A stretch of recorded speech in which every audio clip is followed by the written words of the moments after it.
자, 이번 시간에는 제6장 전기기기에 대해서 설명하도록 하겠습니다. 자, 일단 이 전기기기 과목이라고 하는 것은 이게 일단 적어도 한 50강의 정도는 돼야 이게 내용 설명이 다 끝나는데, 우리 소방 같은 경우에는 이제 20문제 중에서 한 두세 문제밖에 출제가 되지 있지 않기 때문에 이 내용을 조금 더 좀 깊게 안 들어가고 시험에 나오는 위주들 위주로 해서 설명을 드리도록 하겠습니다. 자, 그럼 먼저 전기기기에 나와 있는 그 기기 중에서 직류기를 먼저 보도록 하겠습니다. 직류기. 자, 일단 직류기는 크게 두 가지로 직류 발전기와 직류 전동기로 구분할 수가 있겠죠. 그래서 직류 발전기 같은 경우에는 이제 기계적인 에너지, 기계 에너지를 이용해서 전기 에너지, 그러니까 전기를 발생시키는 장치라고 보시면 되고요. 그다음에 이제 반대로 직류 전동기 같은 경우에는 전기 에너지를 이용해서 바로 기계적 에너지를 만들어내는 그러한 기기를 바로 직류 발전기와 직류 전동기라고 하는 거죠. 자, 그럼 먼저 직류 발전기부터 볼게요. 자, 직류 발전기는 기계적인 에너지를 전기적인 에너지로 만든다. 그러니까 전기를 만들어내는 기기인 거예요. 발전기. 그렇죠? 그래서 여기 보시면은 일단 직류 발전기 같은 경우는 어떤 원리를 이용하냐? 바로 플레밍의 오른손 법칙을 이용한다라고 아시면 되겠습니다. 플레밍의 오른손 법칙을 이용하는데, 여기 그림에 보시는 것처럼 지금 이쪽에 N극과 S극이 있잖아요. 그죠? 그럼 여기서 자속은 N극에서 S극 쪽으로 이렇게 발생할 거란 말이에요. 이렇게. 그죠? 자속이. 자, 그럼 여기서 자속이 발생을 하고 이 도체가 자속을 끊게 되면 바로 뭐가 발생해요? 기전력. 전류, 그죠? 전압이죠. 기전력이 발생을 하는 거죠. 그래서 자속이 흐르는 상태에서 도체가 이 자속을 끊을 때, 그죠? 이렇게 회전하면서 자속을 끊을 때 그때 이제 기전력이 발생을 하는 거죠. 그죠? 여기 보세요. 자, 평등 자개 중에 전기자 도체를 놓고, 그러니까 이게 도체예요. 전기자 도체를 놓고 시계 방향으로 회전시키면 회전하는 도체가 자속을 끊으면서 플레밍의 오른손 법칙에 의하여 뭐가 된다? 기전력이 유도된다는 거죠. 그때 이 플레밍의 오른손 법칙에서 자, 엄지, 검지, 중지 있죠. 이렇게. 그죠? 플레밍의 오른손 법칙에서 그 엄지와 검지, 중지가 나타내는 걸 아셔야 돼요. 그래서 엄지가 나타내주는 것이 도체의 운동 방향이 되고요. 그 다음 검지가 자장의 방향, 자개의 방향, 그리고 중지가 기전력의 방향 또는 전류의 방향이라고 아시면 되겠습니다. 이거 기억해 두세요. 엄지, 검지, 중지가 의미하는 것이 무엇인지 이거를 좀 기억을 하셔야 돼요. 그리고 직류 발전기는 플레밍의 오른손 법칙을 이용한다라는 거, 이 원리를 이용한다는 거, 이것도 좀 기억을 하시면 되겠습니다. 자, 그 다음, 자, 구조를 보실게요. 구조. 그래서 이 직류 발전기에서 구조를 얘기하라고 하면 세 가지를 얘기할 수 있어요. 그래서 계자, 전기자, 정류자 이렇게 크게 세 가지 얘기할 수가 있는데, 먼저 계자라고 하는 건 뭐냐? 바로 자기력 선속을 발생시키는 부분이에요. 계자. 그죠? 그 다음에 전기자라고 하는 거는 자속과 세규하여 기전력을 발생시키는 부분. 그러니까 아까 얘기했던 그 도체가 자속을 끊으면서 기전력이 유도된다고 했죠. 그 전기자가 바로 그 도체를 말하는 거죠. 그 다음 정류자는 뭐냐? 정류자는 전기자에 의해서 발전된 기전력을 어떻게 한다? 직류로 변화시켜주는 부분이다. 직류로. 그래서 이 정류기, 우리가 여기 앞에서 정류기를 배웠는데 이 정류기라고 하는 게 교류를 그렇죠. 직류로 변화시키는 장치잖아요. 그죠? 정류기라고 하는 게. 그래서 정류자는 바로 이제 발생된 그 교류 전압을 직류로 변화시켜주는 부분이 바로 정류자라는 겁니다. 그죠? 자, 그럼 여기서 이제 발전기의 종류를 볼 수가 있는데, 발전기의 종류 중에서 여자 방식에 따른 분류입니다. 여자라고 하는 것은 뭐냐? 자속이 발생해서, 그죠? 여자 방식에 따라 분류할 수가 있는데, 먼저 여기서 크게 타여자 발전기가 있어요. 타여자 발전기라는 것이 있고, 그 다음 자여자 발전기라고 있는 것이 있습니다. 그러니까 타여자라고 하는 거는 남이, 그래서 다른 계자에 의해서 발전되는 거고, 자여자는 스스로 여자가 된다는 거죠. 그래서 이 타여자 발전기 보시면은 발전기 외부의 다른 직류 전원에서 여자 전류를 공급하는 거죠. 다른 부분에서 그래서 여자 전류를 공급하여 계자를 여자시키는 발전기, 이게 타여자 발전기라는 거예요. 그림 보시면 이거예요. 그죠? 그래서 여기 보면 계자와 전기자가 어떻게 돼 있어요? 분리되어 있죠? 그죠? 이게 바로 타여자 발전기라는 거고요. 그래서 반대로 자여자 발전기라고 하는 거는 스스로 여자가 되는 거예요. 스스로. 그래서 이 자여자 발전기에는 크게 세 가지로 분류할 수 있어요. 그래서 분권 발전기, 그다음 직권 발전기, 그리고 복권 발전기가 있습니다. 그래서 분권 발전기 같은 경우 이 그림 보세요. 분권 발전기는 요 계좌 회로와 그리고 전기자 회로가 어떻게 연결되어 있는 거죠? 이렇게 병렬로, 그죠? 이렇게 병렬로 연결된 것이 자, 분권 발전기가 되고요. 그 다음에 직권 발전기는 여기 직이라고 하는 게 직렬이라고 생각하시면 돼요. 직권 발전기라고 해서 여기 보시면은 요 계좌와 그리고 전기자가 이렇게 직렬로 연결되어 있죠. 이곳을 바로 직권 발전기라고 합니다. 그 다음에 복권 발전기는 뭐예요? 복권 발전기는 분권 발전기와 직권 발전기가 혼합된 거죠. 여기 보시게 되면 보세요. 여기는 직권이고요. 여기는 분권이죠. 그렇죠? 직권과 분권이 같이 있는 거죠. 그죠? 동시에. 그래서 이거는 복권 발전기라고 하고요. 복권 발전기는 크게 또 두 가지로 나눌 수가 있는데 복권 발전기는 내분권이 있고 그다음에 외분권이 있어요. 내분권은 이렇게 그 다음에 외분권은 이렇게 되어 있다는 거죠. 그래서 이 세 가지 기억하시면 돼요. 분권, 직권, 복권 발전기가 있다는 거. 이거는 자여자 발전기입니다. 자여자 발전기. 자, 그 다음에 이제 유기기전력을 구하는 공식을 좀 아셔야 돼요. 유기기전력. 자, 아까 그 직류 발전기에서는 자, 발생된 자속을 도체가 끊어서 그 기전력이 발생된다고 했죠. 그죠? 그때의 그 유기 기전력을 구하는 공식이에요. 그래서 유기 기전력 E는 60A분의 P 파이 NZ입니다. 이거는 이 공식을 또 유도하자면 또 끝도 없어요. 그죠? 너무 길게 설명이 되기 때문에 이 공식만 좀 암기를 하고 넘어가셔야 돼요. 이 공식을 어떻게 이용해서 계산하는 문제가 출제되고 있기 때문에 이 공식을 이제 암기를 좀 하셨으면 되겠습니다. 자, 그럼 여기서 이 A라고 하는 게 뭐냐? A라고 하는 값이 바로 병렬 회로수입니다. 병렬 회로수. 근데 이 병렬 회로수를 이제 대입할 때 두 가지를 좀 보셔야 돼요. 자, 중권. 자, 병렬 회로수인데 중권일 경우에는 극수랑 똑같아요. 그래서 A가 P의 값이랑 같은 거예요. 중권일 때는. 그런데 파권일 때는 얼마다? 항상 2라는 값을 대입하시면 돼요. A에다. 아시겠죠? 중권인 경우에는 극수. 그리고 파권일 때는 2를 대입을 하셔라라는 거죠. 그 다음 P는 극수고요. 파이는 자속. N은 뭐예요? N은 권수. 가문 횟수, 그죠? 권수. 그 다음에 회전수. N은 회전수. 그죠? 회전수죠. 권수가 아니라 회전수가 되고요. 이 Z가 바로 전기자 도체수가 되는 겁니다. 그죠? 전기자 도체수. 그래서 E는 60A분의 P 파이 NZ. 이 공식을 좀 기억을 같이 해주셔야 되겠습니다. 유기기를 구하는 공식이에요. 자, 그 다음에 이제 효율입니다. 효율. 자, 효율은 자, 일단 효율 같은 경우는 어떻게 구하냐? 효율은 자, 입력분의 출력입니다. 출력. 그죠? 자, 효율이라고 하는 것은 입력분의 출력인데 여기서 입력이 뭐냐면 중간에 자, 출력이 나오기 전에 뭐가 발생해요? 바로 손실이라고 하는 것이 발생하겠죠. 그죠? 그래서 출력과 손실의 합이 뭐가 되겠어요? 바로 입력이 돼요, 입력. 그러니까 입력이 들어왔을 때 자, 출력이 돼요. 그죠? 근데 이 입력에서 출력이 나오는 과정에서 뭐가 발생한다고요? 여기에서 손실이라는 게 손실이 발생을 하겠죠. 그래서 이 출력에다가 손실을 더해주면 입력이 나오는 거예요. 그래서 분모가 입력인데 입력이 출력 더하기 손실 분의 출력 곱하기 100 이렇게 해서 효율을 구할 수가 있다라는 거죠. 자, 그 다음에 이제 직류 전동기를 볼게요. 직류 전동기. 그럼 직류 전동기는 이제 직류 발전기와 반대라고 했어요. 반대. 그래서 우리가 알고 있는 그 직류 전동기 있잖아요. 모터. 그죠? 모터를 얘기하면 되는데, 그러니까 전기를 주면 모터가 회전하는 거잖아요. 회전. 그죠? 그래서 전기적인 에너지를 기계적 에너지로 바꿔주는 거예요. 그래서 이 직류 전동기는 이제 플레밍의 왼손 법칙을 이용한 겁니다. 그죠? 그러니까 직류 발전기는 플레밍의 오른손 법칙이고요. 직류 전동기는 플레밍의 왼손 법칙을 이용한 거예요.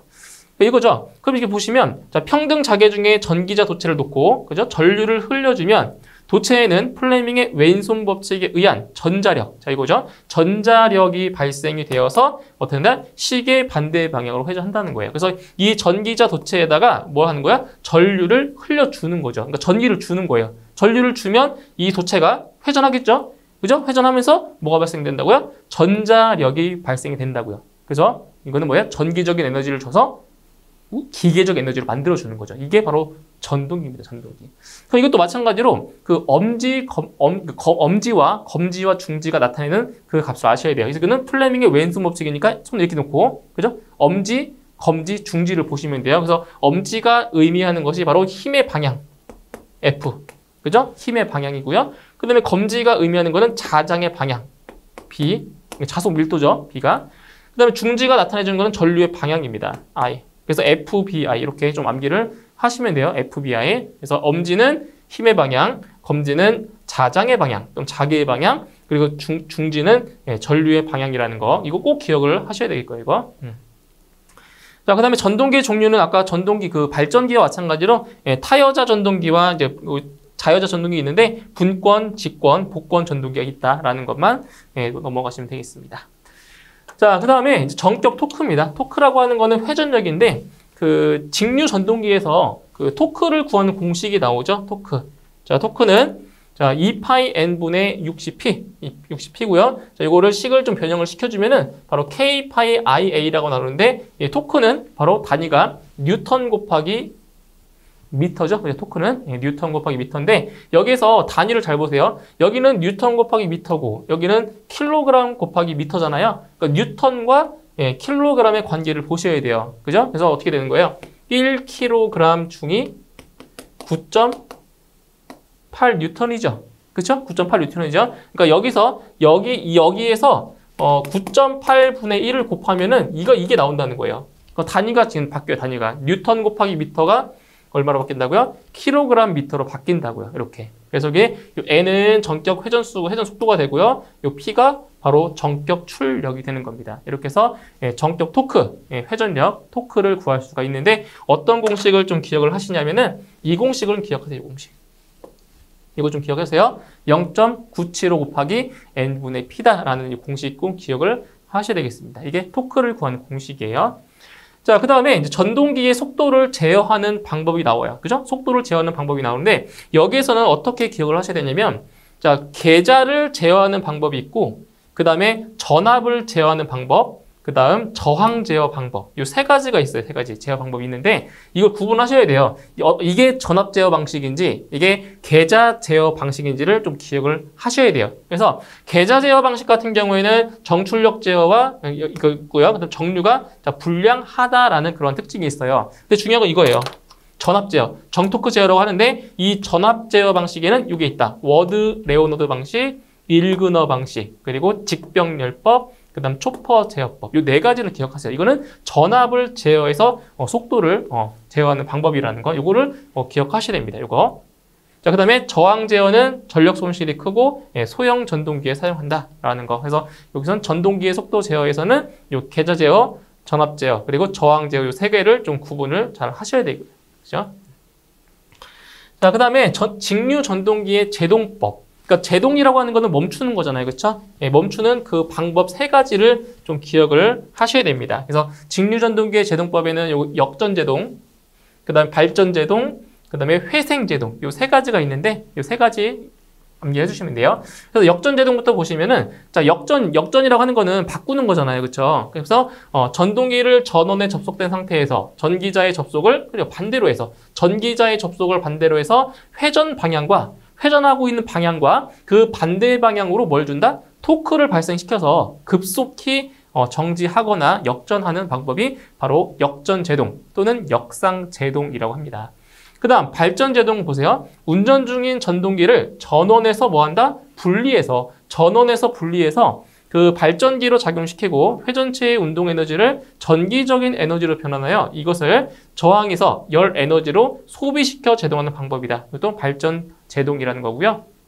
그 다음 이 회생 제동 같은 경우에는 이제 요즘에 나오는 그 하이브리드 있잖아요. 그죠? 하이브리드 그 차량에 이제 많이 적용이 되는데 자, 회생 제동이라고 하는 건 뭐냐? 전동기가 갖는 운동 에너지를 전기 에너지로 변환하고 이것을 전원으로 뭐한다? 반환한다. 그러니까 회생 제동을 해서 그 배터리를 어떻게 하는 거예요? 충전하는 거예요, 충전. 그게 회생제동이라고 하는데, 자, 전원으로 반환해서 제동하는 방법. 그래서 언덕을 내려가는 전차 등에서 많이 사용하고 있습니다. 그래서 회생제동. 그래서 이 직류전동기의 그 제동법 세 가지를 기억하시면 돼요. 역전제동, 발전제동, 회생제동. 요 세 가지가 있다라는 거. 이 내용들은 그냥 참고만 하시면 돼요. 이걸 뭐 서술하라는 문제 아니잖아요. 그래서 직류전동기의 제동법 세 가지 요거 기억을 해 주시면 되고요.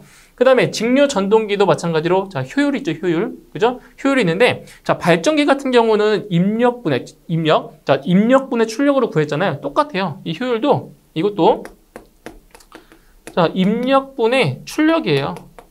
출력. 똑같은데, 달라진 거는 뭐냐. 이 출력을 이렇게 쓰는 거죠. 입력에서, 예, 손실을 뺀 것. 그죠? 어차피 그 입력이라고 하는 거는 그 출력과 손실을 합한 거잖아요. 그렇죠? 그러니까 입력에서 손실을 뺀 그 값을 출력이다 해서 이렇게 효율을 구할 수가 있다라는 겁니다. 똑같은 맥락이에요. 여기 보시면. 자, 그 다음에 이제 그 동기기입니다. 동기기. 자, 동기기부터는 이제 뭐냐? 직류기가 아니라 교류기에 해당이 되는 거죠. 교류기.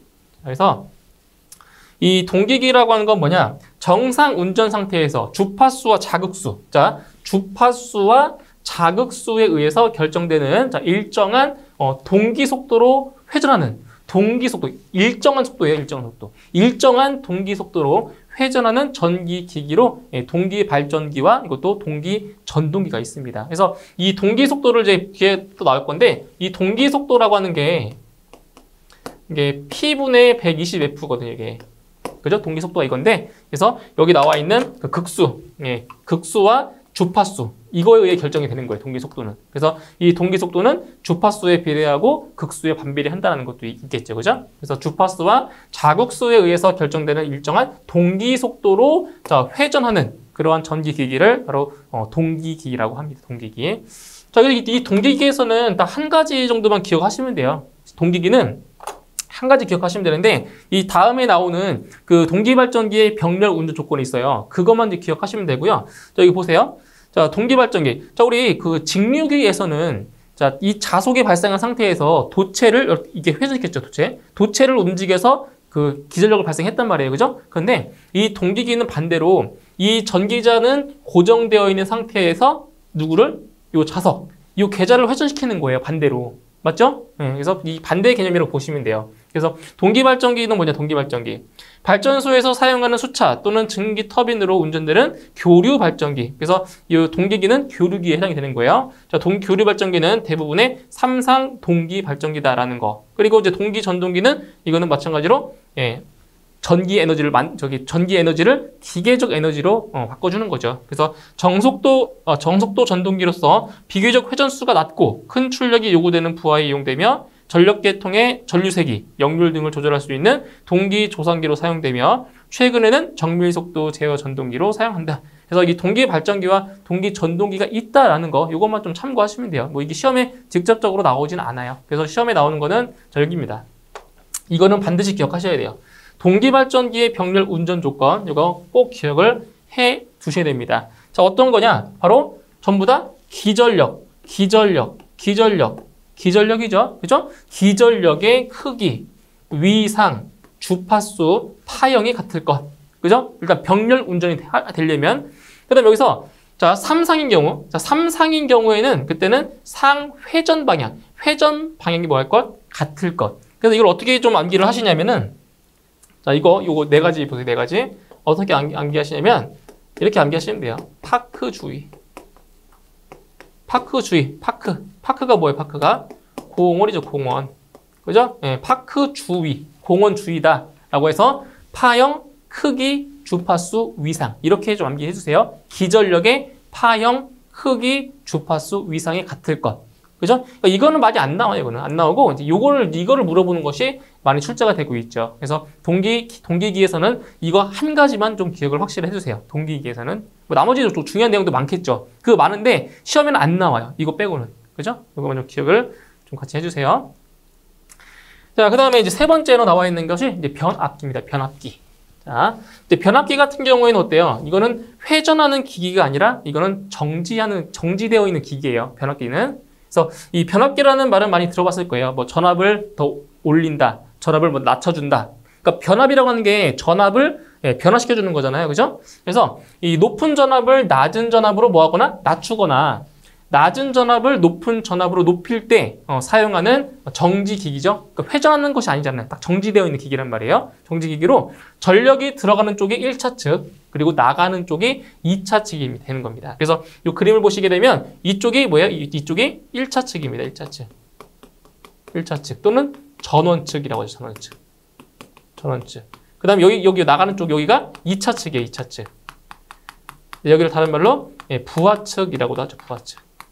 그죠? 이렇게. 그래서 이 변압기는 이 1차 측과 2차 측이 있어요. 그래서 이 전압이 높아지면은 승압, 전압을 낮추면 강압 이렇게 얘기를 하는 거죠. 그래서 승합 변압기는 1차 전압보다 2차 전압이 높게 되는 변압기. 그러니까 전압을 높이는 거죠. 승합 변압기. 그럼 반대로 강압 변압기는 1차 전압보다 2차 전압이 낮게 되는 경우. 그래서 우리가 흔히 볼 수 있는 변압기는 바로 이거죠. 강압 변압기. 그러니까 한전에서 이제 고압이 들어오면 그걸 전압을 낮춰서 우리 220V 사용하는 거잖아요. 그게 이제 일종의 강압 변압기가 되는 거죠. 그죠?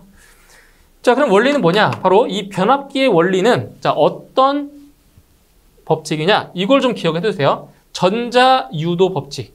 전자유도 작용에 의해서 이 변압기가 자, 원리가 되는데 바로 패러데이 렌츠의 전자유도 법칙에 의해서 바로 이 변압기가 가동이 되는 겁니다. 그래서 보시면 자기 회로를 가진 한 개의 철심, 이거죠? 요 한 개의 철심, 요 한 개의 철심에 두 개의 코일을 감은 거예요. 그러니까 1차 측에 이렇게 코일을 이렇게 감고요. 2차 측에 이렇게 코일을 감은 거예요. 그렇죠? 코일을 감고 한쪽의 권선에 교류 전압을 가하면, 그래서 이쪽에 교류 전압을 가하면 철심에 교번 자기력선이 선속이 뭐한다? 발생한다는 거죠. 선속이. 그죠? 왜냐면 전류가 흐르기 때문에. 그죠? 전류가 흐르니까 여기서 보세요. 교류 전압을 가하면은 이쪽에 전류가 흐를 거 아니에요.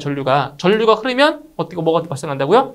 자개가 형성이 되겠죠. 그죠? 그래서 이 교번 자기력 선속이 다른 권선을 지나가면 전자유도 작용에 의해서 그 권선에 뭐가 발생한다? 유도 기전력이 발생한다는 거죠. 그죠? 유도 기전력. 그러니까 이런 식으로. 이렇게 해서 자속이 이쪽 발생하고 여기도 이렇게 발생하겠죠. 자속이. 이런 식으로. 그죠? 자속이 발생해서 그때 이제 전자유도 작용에 의해서 이 유도 기전력이 발생한다는 거예요. 자, 그리고 권선에 유도되는 기전력의 크기는 뭐한다? 감은 횟수에 비례한다. 그러니까 이 권선을 많이 감으면 감을수록 어떻다고요? 유도되는 기전력은 더 크겠죠. 그죠? 많이 감으면 감을수록 더 크다라는 거. 그리고 전원에 접속되어 있는 권선을 1차 권선, 부하 쪽에 접속되어 있는 권선을 뭐라고 한다? 2차 권선이라 한다. 이렇게 이제 변압기. 그래서 변압기는 뭐다? 전자유도 작용에 의해서 발생한다라는 거죠. 자, 그러면 여기서 이제 유도되는 기전력의 크기가 나와요. 유도되는 기전력의 크기. 자, 그래서 여기는 E1은 자, 변압기 1차 측 전압. E2는 이제 변압기 2차 전압이라고 합니다. 그죠? 여기 첨자 1이라는 첨자가 들어가면 1차 측이고요. 요 2라는 첨자가 붙으면 이거는 2차 측이라고 보시면 돼요. 2차 측. 그래서 이건 뭐냐? 자, E1은 루트 2분의 2m 최대값 되겠죠? 그래서 어떻게 나오냐면 이걸 기억하시면 되고 요 공식만 4.44 곱하기 F1 N1 파이 M이다. 요거. 그죠? 그래서 요 N1은 1차 권수, 가문 횟수를 말하는 거예요. 그죠? 그 F는 주파수. 그죠? 주파수, 전원 주파수. 그리고 파이 M은 자속입니다. 자속. 1차 측. 그 2차 측도 마찬가지로 똑같아요. 4.44 곱하기 F2 N2 파이 M. 똑같죠? 그래서 1차 측은 여기 첨자가 1이 붙으면 되고요. 2차 측은 이렇게 2가 붙으면 되는데 이 공식이 어디서 출제가 되냐면 그 두 번째 지금 소방전기 일반에 나오는 것이 아니라 그 네 번째 과목이 이게 나와요. 출제가 돼요. 아시겠죠? 네 번째 과목에. 그래서 이것도 같이 암기를 좀 해두셔야 됩니다. 이게죠? 자, 그 다음에 이제 권수비가 나오는데 이 권수비 상당히 중요해요. 권수비. 자, 권수라고 하는 거는 이 코일을 몇 번 감았냐 이 횟수를 말하는 거잖아요. 그렇죠? 그래서 권수비 A는 뭐냐? N2분의 N1이 되는 거죠. A분의 A는 N2분의 N1이다. 그래서 이거 1차 측에 감은 권수. 이것은 2차 측에 감은 권수가 되는 거예요. 그래서 A는 N2분의 N1. 이게 성립하고요. 그 다음에 그 유도되는 기전력은 이 권수에 비례한다고 했죠. 그죠? 그러니까 많이 감으면 감을수록 유도되는 기전력이 더 크다라고 했어요. 그럼 이거 뭐냐? 이거는 V2 같고요. E2분의 E1 이렇게 비례 관계에 있는 거예요. 그런데 전류는 달라요. 전류는 I1분의 I2가 됩니다. 첨자가 바뀌어요. 전류 같은 경우 전류는 바뀐다는 거 이걸 좀 기억을 해주세요. 나머지 뭐 임피던스나 뭐 저항, 뭐 인덕턴스 이거는 이제 많이 나오지 않으니까 한 이 정도까지는 암기를 해주시는데 이 전류만 지금 반비례한다는 거, 예? 요거 전류는 반비례한다는 거 이것만 좀 기억해 주시면 되겠습니다. 권수비. 자, 그다음 이제 손실을 한번 볼게요. 손실. 자, 손실은 크게 두 가지로 이렇게 이제 분류를 할 수가 있어요. 어떻게 분류할 수 있냐면은 자, 무부하 손실이라는 것이 있고 그다음에 부하 손실이 있습니다. 자, 무부하 손실은 자, 이건 뭐야? 이건 무부하 손실은 뭐냐? 일종의 고정손입니다. 고정손. 고정손이라고 하는 건 뭐예요? 손실이 안 변한다는 거예요. 고정손. 고정되어 있다는 거죠. 그래서 무부하 손실은 뭐냐? 철손. 대표적인 게 철손이 있는데 이 철손에는 히스테리시스 손과 그다음에 와전류손이 있습니다. 그다음에 유주체손이 있고요. 자, 근데 부하 손실은 뭐냐? 부하. 이건 부하 손실이라고 하는 거는 가변손으로 부하의 영향을 받는 손실을 말해요.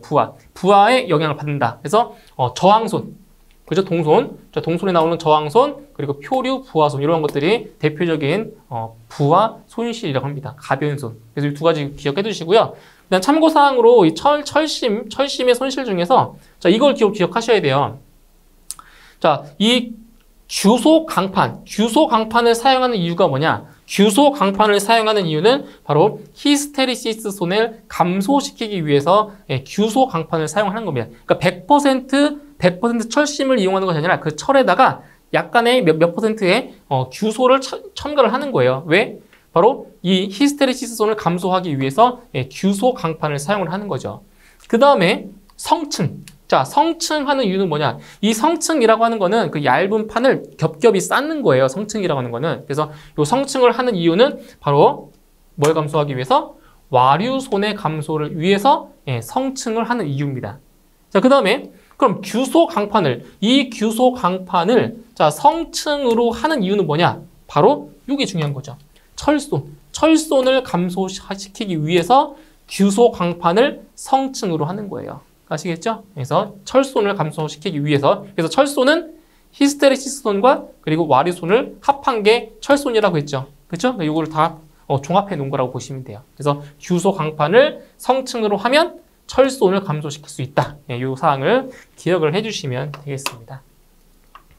자, 그 다음에 자, 변압기의 병렬 운전 조건도 잘 알고 계셔야 돼요. 자, 이것도 설명을 하자면 1시간 이상 설명을 드릴 수 있는데 이것도 이제 시험에 나오는 거 위주로만 그냥 암기를 좀 하는 식으로 넘어가겠습니다. 그래서 변압기의 병렬 운전 조건에 뭐가 있냐면 일단 극성이 일치해야 돼. 극성이 일치해야 된다. 그래서 가극성이면 가극성, 감극성이면 감극성 해가지고 이 극성이 일치를 해야 운전이 된다는 거고요. 그 다음 권수비가 같을 것 또는 1, 2차 전격 전압이 뭐 할 때 같을 것 이래야 병렬 운전이 가능하다라는 거예요. 그 다음에 저항과 리액턴스의 비가 같을 것 이거는 이제 위상이 같다라는 얘기죠. 저항과 리액턴스의 비가 같을 것 그리고 퍼센트 임피던스 강화가 같을 것 마지막으로 이제 삼상인 경우에 상회전 방향과 위상 변이가 같을 것 이렇게 해서 변압기의 병렬 운전 조건 자 앞에서 그 동기 발전기의 병렬 운전 조건 있잖아요. 그것도 암기를 하셔야 되고요. 이 변압기의 운전 조건도 똑같이 암기를 하셔야 됩니다. 조건 이거는 객관식이니까 나오겠죠.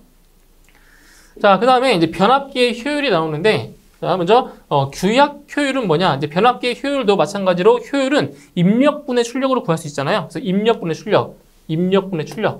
그래서 입력분의 자, 출력을 구할 수가 있는데 입력이라고 하는 게 뭐예요? 입력이 바로 출력과 손실의 합이 되는 거잖아요. 그죠? 손실이 없는 게 없죠. 그죠? 출력과 손실의 합, 입력. 그래서 규약 효율은 뭐다? 입력분의 출력. 즉 출력 더하기 손실분의 출력으로 구할 수 있다라는 거 기억해 두시고요. 그 다음에 전부하 효율 나오죠. 전부하 효율은 뭐냐? 바로 100% 부하. 100% 부하라는 얘기예요. 그래서 어떻게 구하는 거냐면 여기서 자, VI 코사인 세타. 이게 뭐예요? 이게 유효 전력이죠. 그쵸? 유효 전력. 이 출력, 그러니까 유효 전력 출력에다가 뭘 더한 거예요? 손실. 이게 철손. PI가 철손이고요. 요 PC가 동손이에요, 동손. 네? 그래서 출력 더하기 손실. 출력 더하기 손실분의 출력으로 구할 수가 있다라는 거죠. 똑같은 얘기입니다.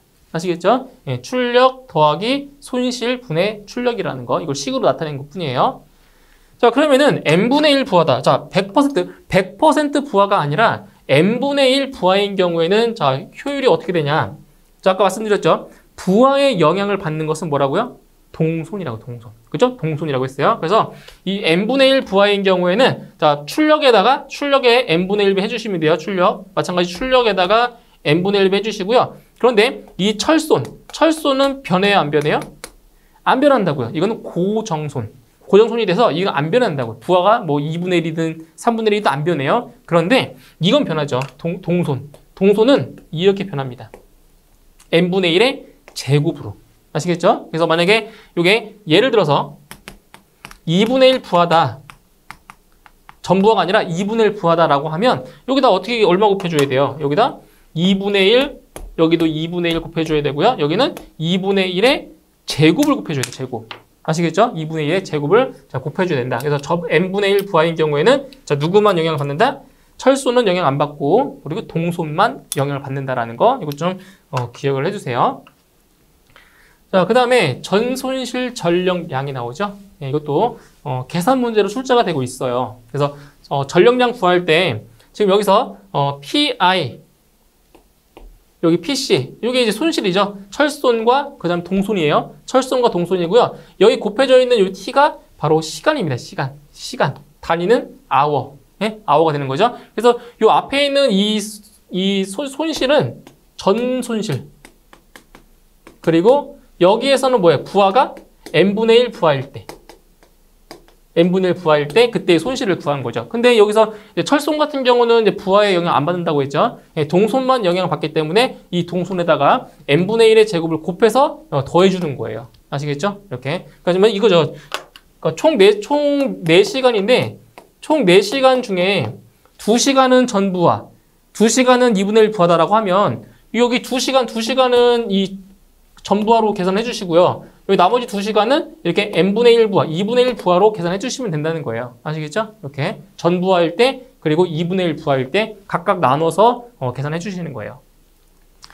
자, 그 다음에 이제 변압기의 결선 방법 나오죠. 그래서 변압기의 결선 방법에서는 이걸 기억하셔야 돼요. 몇 쌍에서 몇 쌍으로 변환시켜주자. 이거 좀 기억하시면 되는데, 자, 보실게요. 자, 먼저 우드 브릿지 결선 나오죠. 우드 브릿지. 자, 우드 브릿지 결선 같은 경우는 자, 3상 전압을 공급해서 몇 차 측? 2차 측에 2상 4선식 전압을 얻는 결선 방법입니다. 그래서 우드 브릿지는 3상 전압을 몇 쌍으로? 2상으로 변환시킨다는 거 기억하시고요. 그 다음에 메이어 결선은 1차 측에 3상 전압을 공급해서 2차 측에 마찬가지로 2상의 전압을 얻는 결선 방법. 이것도 3상에서 2상으로 변환시켜주는 거예요. 그 다음에 스코트 결선은 뭐냐? 이것도 어때요? 3상에서 2상으로 변환시켜준다. 똑같죠, 다. 그죠? 3상에서 2상으로 변환한 결선으로 3상 측 회로의 선로에 접속되는 권선의 다른 2상 권선에 접속되는 권선의 중간 지점에서 접속되어 양 권선 유기전압이 서로 직각 위상으로 되는 것을 말한다. 그래서 중요한 거는 3상에서 2상으로 자, 마찬가지 변화시켜준다는 거 이걸 기억해 주시면 돼요. 그 다음 환상 결선은 3상 전원에서 몇 쌍으로? 6상 전압을 얻을 수 있는 방법입니다. 이건 3상에서 몇 쌍으로? 6상 전압. 다르죠, 그죠? 환상 전압 결선 같은 경우는. 자, 그 다음에 이제 변압기유의 구비 조건을 볼게요. 자, 변압기유다. 이 변압기유를 다른 말로 절연유라고 하는데, 이 절연유가 왜 들어가냐면은, 이 변압기라고 하는 게, 여기 이렇게 철심이 있고, 이 철심에 이제 그 권선을 감겠죠, 이렇게. 그죠? 근데 이 변압기를 누가 감싸고 있냐면은, 이렇게, 자, 원통형으로 이렇게 감싸고 있어요. 이렇게 보시면은, 실제로. 근데 여기 안에 뭐가 채워져 있냐면은, 바로 절연유라고 하는 것이 여기에 채워져 있어요. 이렇게. 기름이. 이 변압기를 안을 채워주고 있단 말이에요. 변압기유. 그 변압기유의 구비 조건을 지금 말하는 겁니다. 자, 그럼 보세요. 일단 인화점이 뭐였다? 인화점이 높을 것. 그러니까 인화점이라고 하는 거는 불이 붙기 시작하는 최저 온도가 인화점이잖아요. 그러니까 인화점은 높을수록 좋은 거죠. 그죠? 그죠? 인화점이 높은데 130도 이상이 정도 돼야 되고요. 그 다음 비열이 커서 뭐다? 냉각 효과가 좋아야 된다. 아무래도 이 변압기가 작동을 하게 되면 열이 많이 발생하겠죠. 그렇기 때문에 바로 냉각 효과가 뛰어나야 하는 거죠. 냉각 효과. 그래서 이 그 변압기후의 그 역할이 뭐예요? 냉각도 있지만 절연, 그죠? 이러한 역할을 하는 거죠. 냉각 효과, 그다음 절연 효과, 변압기후가. 그래서 비열이 커서 냉각 효과가 좋아야 된다라는 거. 그다음 절연 내력이 클 것. 그래서 밀리미터당 12kV 이상이 돼야 된다. 절연 내력 클 것. 그다음에 응고점이 낮을 것. 응고점이라고 하는 것은 뭐예요? 어는 거죠. 그죠? 어는 점이 낮아야 돼요. 영하 30도 이하. 그죠? 어는 점이 낮아서 응고점 낮을 것. 그다음에 절연 재료 및 금속에 접촉하여도 마찬가지 화학작용을 일으키지 않아야 되고, 이제 고온에서 석출물이 생기거나 산화되지 않을 것. 그러니까 산소와 만나서 반응하지 않아야 된다는 얘기예요. 산소와 만나서. 그리고 점도가 낮을 것. 그러니까 점도라고 하는 거는 뭐예요? 끈끈한 정도인데 그 끈끈한 정도가 어때야 돼요? 점도가 낮아야 되는 거지. 그러니까 이 변압기유가 끈적끈적하면 어때요? 끈적끈적하면 이게 순환하지 않기 때문에 어때요? 냉각을 시킬 수가 없겠죠. 그죠? 그렇기 때문에 점도는 낮아야 된다는 거 기억해 주시면 됩니다. 자, 그 다음에 델타 결선의 장점, 델타 결선의 장점을 볼게요. 자, 먼저 변압기 외부에 제3고조파, 제3고조파가 발생하지 않아서 뭐다? 통신선에 유도 장애가 없다라는 큰 장점이에요. 그래서 변압기 외부에 제3고조파가 발생하지 않아서 통신선에 유도 장애가 없다라는 거. 그리고 제3고조파 여자 전류 통로를 가짐으로 뭐다? 정연파 전압을 유기할 수가 있고요. 그 다음 변압기 한 대가 고장이 나면 VV 결선으로 뭐 할 수 있다? 3상 전력을 또 공급할 수 있어요. 이 델타 결선 같은 경우는. 그래서 변압기가 고장이 나서 VV 결선으로 해서 3상 전력을 공급할 수 있다라는 거. 그 다음에 선전류가 상전류의 몇 배? 루트 3배. 루트 3배가 되기 때문에 대전류용으로 적합하다는 거죠. 그래서 단점으로 그 중성점을 접지할 수가 없어요. 델타 결선 같은 경우는. 그죠? 중성점을 접지할 수 없기 때문에 이상 전압이 크며 고전압에는 불리하다라는 그러한 단점을 가지고 있습니다. 그죠? 자, 그 다음 자기 용량과 부하 용량입니다. 여기에서는 이제 계산 문제로 출제가 되고 있어요. 그래서 공식을 조금 기억을 같이 하셔야 되겠습니다. 자기 용량과 부하 용량인데, 자, 자기 용량이라고 하는 건 뭐냐? 지금 이게 단권 변압기입니다. 단권 변압기인데 여기에서 자기 용량은 어디냐? 여기죠, 여기. 여기에 걸리는 전압이죠, 여기. 단권. 여기가 바로 자기 용량. 얘가 자기 용량이고요. 그 다음 이제 부하 용량이라고 하는 거는 말 그대로 2차 측이죠, 여기 2차 측. 여기에 걸리는 전압. 요게 바로 이제 여기 이제 부하 용량이라고 하는데, 부하 용량. 그럼 자기 용량과 부하 용량의 단위는 뭐냐? 바로 볼트 암페어죠. 볼트 암페어. 이렇게. 그래서 자기 용량은 바로 V2 마이너스 V1의 I2가 돼요. 그러니까 전압 곱하기 전류인데 지금 여기서 보시면 자, 이만큼이 지금 여기 볼게요. 자, 이만큼이 V2잖아요.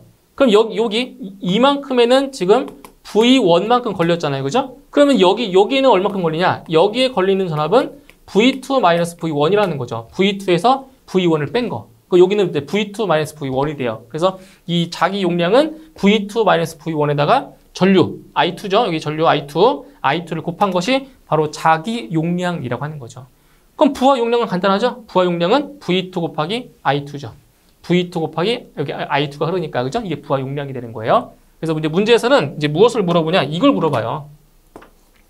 부하 용량과 자기 용량의 비. 그래서 대입하시면 되겠죠. 부하 용량은 V2 곱하기 I2고요. 그 다음 자기 용량은 V2 마이너스 V1 곱하기 I2인데 여기서 I2를 이렇게 약분해버리면은 남는 거는 V2분의 V2 마이너스 V1이 되겠죠. 그죠? 그러니까 이 V2 쪽은 더 높은 전압, V1이 더 낮은 전압이죠. 그래서 VH분의 VH 마이너스 VL로 쓴 거예요. 높은 거 하이, 낮은 거 로우 해서 VH분의 VH 마이너스 VL이다. 그래서 이런 게 많이 나와요. 그래서 부하 용량을 구하는 부하 용량.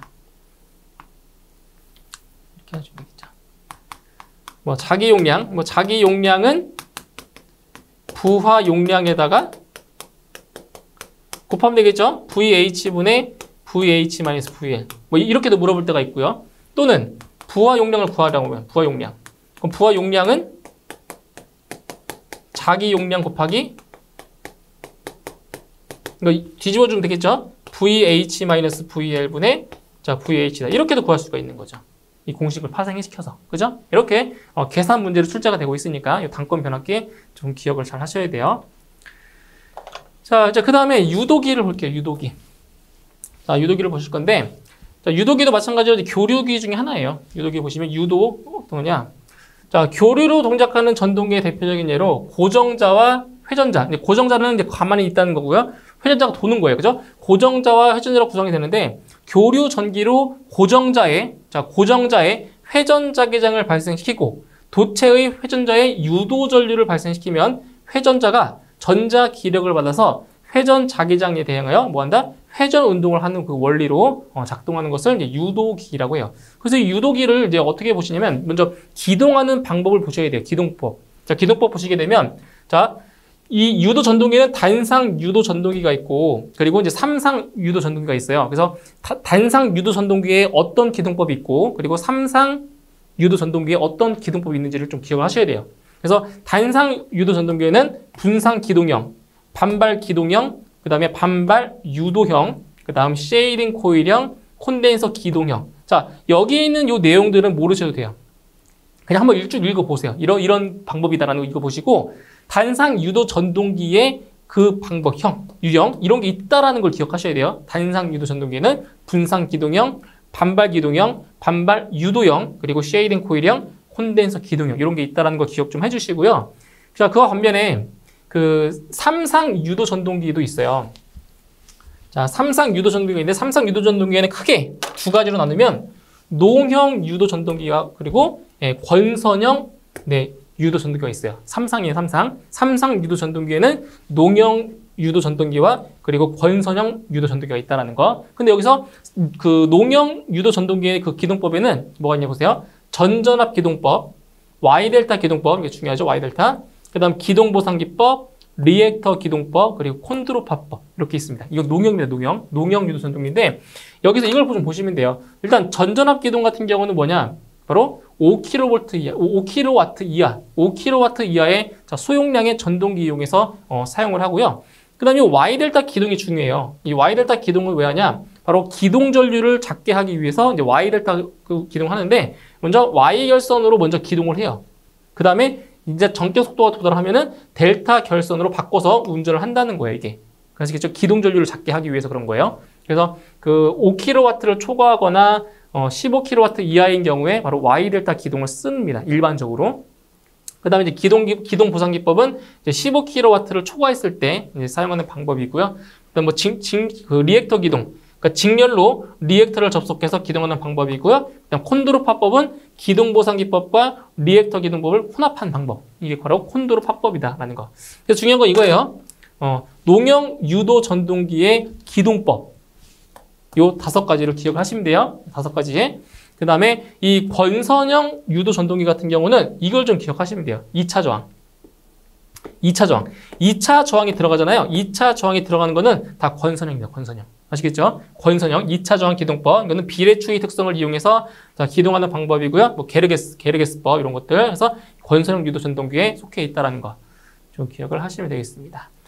자, 그 다음에 속도 제어법이 나오는데 자, 속도 제어법은 지금 권선형 유도 전동기와 농형 유도 전동기 나와 있죠. 그죠? 이거 다 삼상 유도 전동기가 되는데 자, 여기도 기억해 보세요. 자, 일단 권선형에는 뭐가 있다고요? 무조건 2차 저항, 2차. 이 2차라는 말이 나오면 다 뭐라고요? 전부 다 권선형입니다. 권선형. 그래서 2차 저항 제어법, 바로 슬립 제어가 되겠고요. 2차 여자법, 회전자, 기전력과 같은 슬립 주파수 전압을 공급하는 방법. 그래서 2차 저항 제어법, 이게 바로 권선형 유도 전동기 되고요.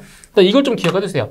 농형 유도 전동기, 농형 유도 전동기의 속도 제어법, 뭐가 있다? 주파수를 변경하는 방법, 극수를 변경하는 방법, 그리고 전원 전압을 바꾸는 방법, 이 3가지 있다는 거 기억하셔야 돼요. 농형 유도 전동기에서 속도를 제어하는 방법, 주파수, 극수, 그리고 전원 전압을 바꾸는 방법, 이거를 기억하시면 되겠습니다. 자, 그 다음에 이제 단상 유도 전동기에서 기동 토크의 크기 순서. 이거 중요해요. 자, 단상 유도 전동기에서 기동 토크의 순서입니다. 그래서 기동 토크가 가장 큰 것이 뭐냐? 바로 이겁니다. 반발 기동형. 반발 기동형이 제일 커요. 이거 반발 기동형. 그 다음에 반발 유도형, 콘덴서 기동형, 분상 기동형, 마지막 쉐이딩 코일형. 그래서 이 기동 토크의 순서 중에서 크기가 가장 큰 게 무엇이냐라는 것이 시험에 잘 나와요. 그래서 반발 기동력이 제일 크다라는 거 이거 좀 암기하시면 되겠습니다.